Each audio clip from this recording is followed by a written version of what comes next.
आजच्या बोधकथेचे नाव आहे अति शहाणा ससा। तर चला पाहूया ही बोधकथा। एकदा एक कोल्हा बोरीच्या झाडाखाली पडलेली बोरे खात होता। बोरे गोड होती, कारण त्या बोरीचे झाड एका शेतकऱ्याने लावलेले होते। बोरे त्यामुळे मोठी व गोड होती। शेतकरी गावातून शेतात येईपर्यंत बोरावर मनसोक्त ताव मारण्याच्या हेतूने कोल्हा आनंदाने बोरे खात होता।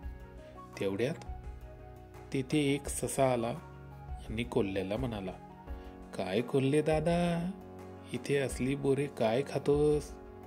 चल त्या शेतात भुईमुगाच्या शेंगा खाऊ। मी तर शेंगा खाण्यास जाणार आहे आणि त्यातील गवत पण किती हिरवेगार आहे। चल आपण दोघे त्या शेतात जाऊ." कोल्हा म्हणाला, "नको रे बाबा, कालच शेतकरी त्या शेतात काहीतरी करत होता। त्याने आपला बंदोबस्त करण्यासाठी काहीतरी केले असावे। त्याच्या हातात पांढरं जाळं दिसत होतं। सध्या तरी मला बोरेच चांगली आहेत। तू पण तिथे जाऊ नये असे मला वाटते." ससा म्हणाला, "मी आतापर्यंत समजत होतो की सर्वात भित्रा मीच आहे, पण तसे नाही। आज कळले की आपल्यापेक्षा भित्रा दुसरा पण आहे." असे म्हणून ससा भुईमुगाच्या शेतात गेला। भुईमुगाच्या शेंगा खाऊ लागला। 2-4 वेलांच्या शेंगा खाल्ल्या आणि शेतातून बाहेर येऊ लागला, पण त्याला बाहेर येता येईना। शेतकऱ्याने टाकलेल्या जाळ्यात तो पूर्णपणे अडकला होता।